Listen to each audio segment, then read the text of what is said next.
परीक्षा build YouTube के माध्यम से हम आपके सामने टाइम एंड वर्क के कॉन्सेप्ट के बारे में डिस्कस करने जा रहे हैं।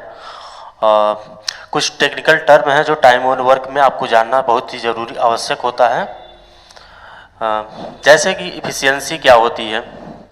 इफ़िशियंसी वर्क में कि पर डे आप, जैसे कि आपका टोटल वर्क 60 है तो आप पर डे कितना काम कर रहे हैं, ये इसके बारे में डिस्कस किया जा रहा है। तो इसको इफिशियंसी को हम यूनिट पर डे या यूनिट पर आवर के टर्म में डिनोट करते हैं। अब दूसरा वर्क है टोटल वर्क। क्या होता है टोटल वर्क? टोटल वर्क किस में होता है? वो टोटल वर्क आपका यूनिट में आता है। टोटल ये आपको ध्यान में रखना है। जैसे आपको अब निकालना है कि मान लीजिए आपको निकालना है कि काम कितने दिनों में कंप्लीट होगा, तो काम कितने दिनों में कंप्लीट होगा, तो डे निकालना है ना आपको। तो डे निकालने के लिए क्या होगा आपको? टोटल वर्क अपॉन इफिशियंसी आपको चेक करना है कि यहाँ पर आएगा कि नहीं। आपका ये वर्क किस में होता है? यूनिट में होता है। और इफिशियंसी किस में होता है? Unit per day. यूनिट से आपका यूनिट कैंसिल हो जाएगा और किस में आएगा आपका टर्म? डे में आएगा।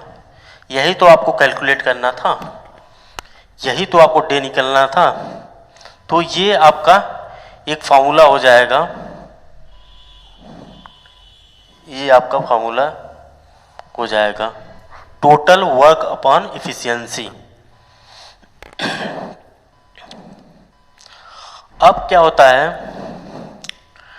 कि दूसरा आपको कॉन्सेप्ट याद रखना है कि अगर बोल दे कि 10 आदमी हैं, किसी काम को 20 दिनों में करते हैं, तो अगर 20 आदमी हो जाएंगे तो काम कितना दिन में पूरा होगा।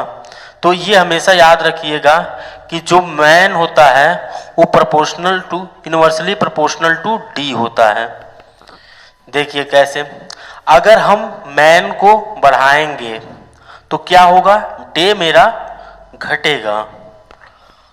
और अगर मैं डे को बढ़ाऊंगा तो क्या होगा? मैन घटेंगे। ये मेरा कॉन्सेप्ट होता है। अब यहां से आगे हम क्या कर सकते हैं कि एम डी इक्वल टू हो जाएगा कांस्टेंट। तो इसको आगे और फर्दर हम क्या कर सकते हैं? M1 D1 equal to M2 D2।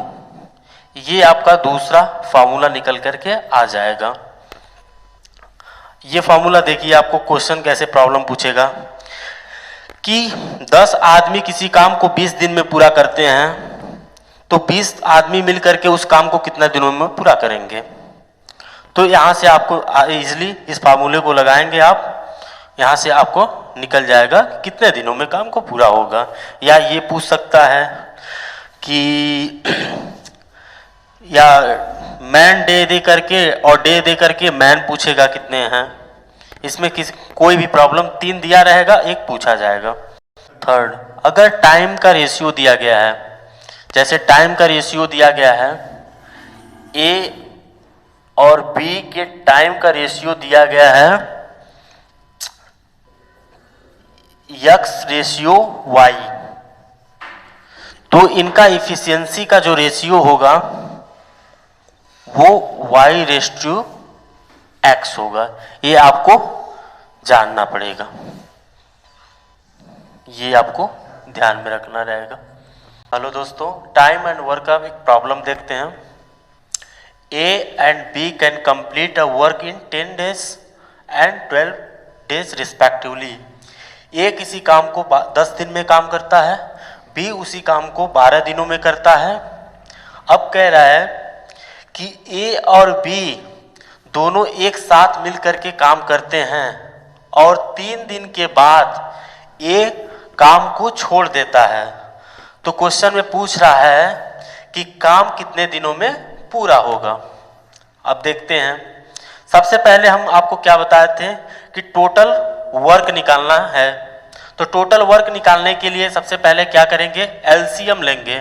तो 10 और 12 का एलसीएम लेंगे तो कितना आएगा 6। तो दोनों का एलसीएम जो होगा वो 60 आएगा।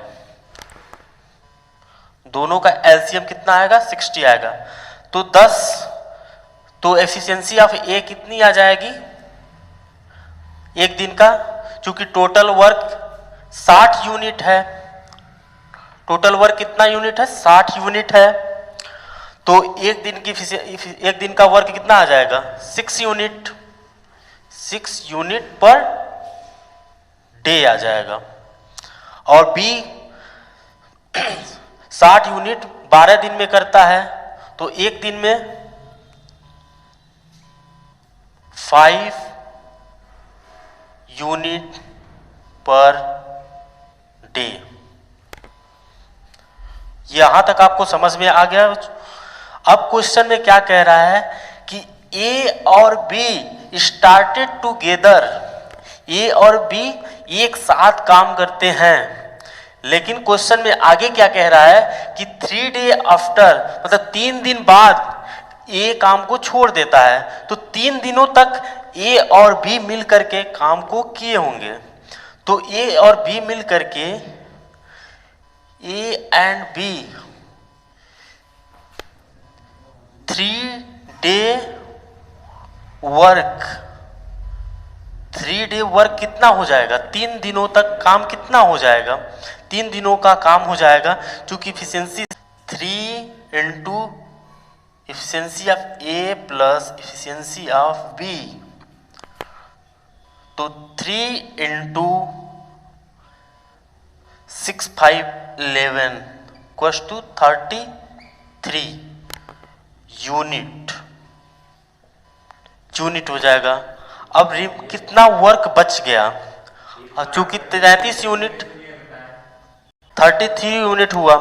अब रिमेनिंग वर्क कितना हुआ, रिमेनिंग वर्क, टोटल वर्क कितना था मेरा, 60 यूनिट था। टोटल वर्क मेरा कितना था, 60 यूनिट था। और 3 दिनों का जो काम हुआ ए और बी मिल करके 33 यूनिट किए, तो कितना यूनिट बच गया। तो रिमेनिंग वर्क कितना हुआ, 60 माइनस 33 7 to 27 यूनिट्स रिमेनिंग बचा। शेष काम कितना बचा, 27 यूनिट। अब क्या कह रहा है क्वेश्चन में कि 3 दिनों के बाद ये काम को छोड़ देता है, तो शेष काम को कौन करेगा, बी करेगा। शेष काम को कौन करेगा, बी। तो कितने दिनों में करेगा, तो total 27 upon efficiency of B 5। अब इसको लिख सकते हैं 5 to 5 डेज। रिमेनिंग वर्क को बी कितने दिनों में कंप्लीट करेगा, वी कंप्लीट द वर्क इतना दिन में। और टोटल वर्क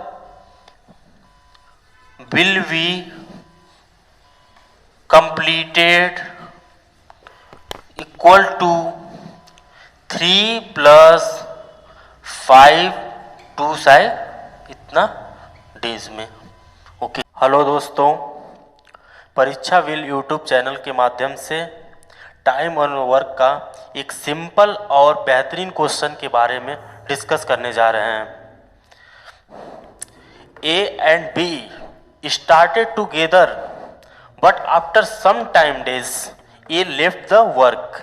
कह रहा है ए और बी एक साथ काम करना आरंभ करते हैं, बट कुछ समय के बाद ये काम को छोड़ देता है और जो रिमेनिंग काम होता है, बचे हुए काम को कौन करता है?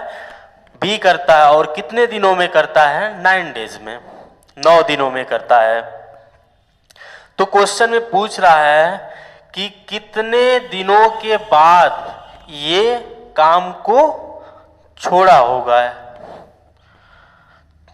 जबकि क्वेश्चन में दिया गया है ए और बी काम को क्रमशः 10 और 15 दिन में पूरा करते हैं। तो सबसे पहले मैं आपको कॉन्सेप्ट बता चुका हूं कि सबसे पहले हम क्या करेंगे? टोटल वर्क को निकालेंगे। तो टोटल वर्क को निकालने के लिए क्या करेंगे? ए 10 दिनों में काम को कंप्लीट करता है, बी उसी काम को 15 दिनों में कंप्लीट करता है। तो दोनों का क्या करेंगे? एलसीएम लेंगे। तो एलसीएम लेने पे क्या आएगा? 60 आएगा, 60 आएगा, 60 यूनिट्स आएगा, 60 यूनिट आएगा।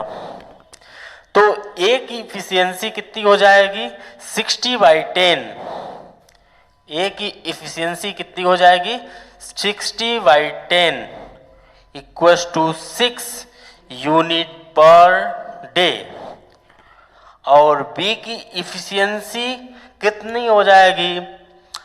बी की efficiency 60/50 equals to 4 unit per day हो जाएगा। अब क्या क्वेश्चन में कह रहा है कि whole work completed in 9 days. तो कह रहा है कि ये नहीं पता है कि कितने दिनों पहले काम को छोड़ा होगा, लेकिन ये तो हम आपको पता कर सकते हैं कि तो कितना हो जाएगा? बी कितना दिनों में, 9 दिनों का काम कितना हो जाएगा? बी 9 दिनों में कितना काम किया होगा? 36 यूनिट काम किया होगा। अब कितना काम बचा होगा एक? तो कितना? 60 माइनस रिमेनिंग काम होगा 60 माइनस 36, 4 5 is 3 जाएगा 220 यूनिट, 24 यूनिट क्या होगा? एक काम किया होगा। तो ए की इफिशियंसी कितनी दी गई है? तो ए कितने दिनों तक काम किया होगा निकल जाएगा। A working day equals to 24 divide by 6, 4 days. तो आंसर में क्या निकल के आ जाएगा? आंसर में मेरा निकल के आएगा ए लेफ्ट द वर्क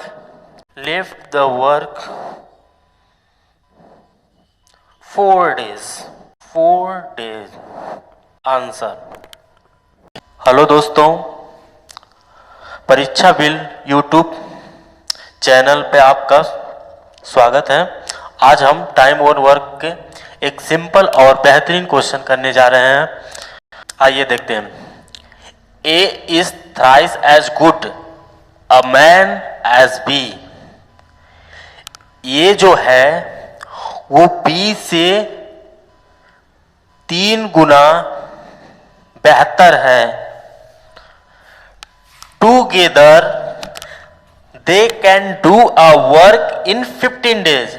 अगर ए और बी दोनों एक साथ मिल करके काम को 15 दिन में पूरा करते हैं, in how many days will we finish the work.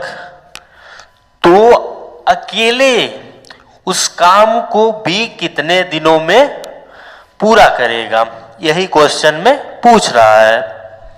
तो देखिए दोस्तों क्या दिया है यहाँ पे क्वेश्चन में दे रखा है कि A is thrice as good as workman B, A B से 3 गुना अच्छा है। तो इसका मतलब ये कह रहा है कि efficiency of A race to efficiency of B का जो रेशियो है वो है आपका 3:1 है।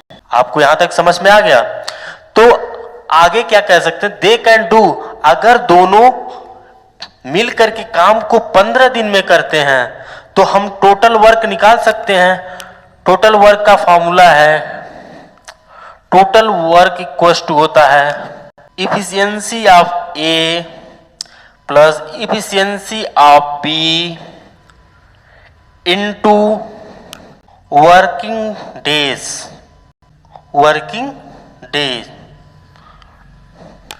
तो टोटल वर्क कैसे निकल जाएंगे, इफिशियंसी ऑफ ए कितना दिया गया है 3, efficiency of B equals to 1, और टोटल वर्क कितने दिनों में कंप्लीट हो रहा है, ये आपका बोल रहा है कि 15 डेज में। तो 15 डेज में तो टोटल वर्क आपका निकल जाएगा 15 और 4, 15 चौके 60, तो टोटल वर्क कितना हो जाएगा 60 यूनिट। टोटल वर्क कितना निकल गया आपका 60 यूनिट। अब टोटल वर्क आपका निकल गया, तो अब क्वेश्चन में क्या पूछ रहा है कि बी अकेले उसी काम को 60 यूनिट कितने दिन में करेगा। तो B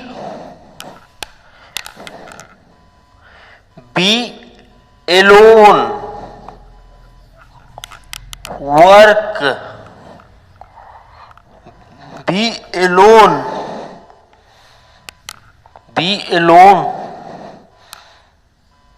total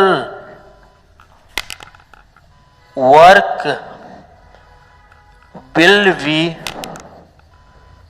finish equal to total work upon efficiency of V। यहां से अब लेके आइए यहां, तो क्या हो जाएगा, work will be completed, total work कितना है 60, एफिशिएंसी ऑफ V कितना है, एफिशिएंसी ऑफ V है 1, तो work will be completed in 60 days.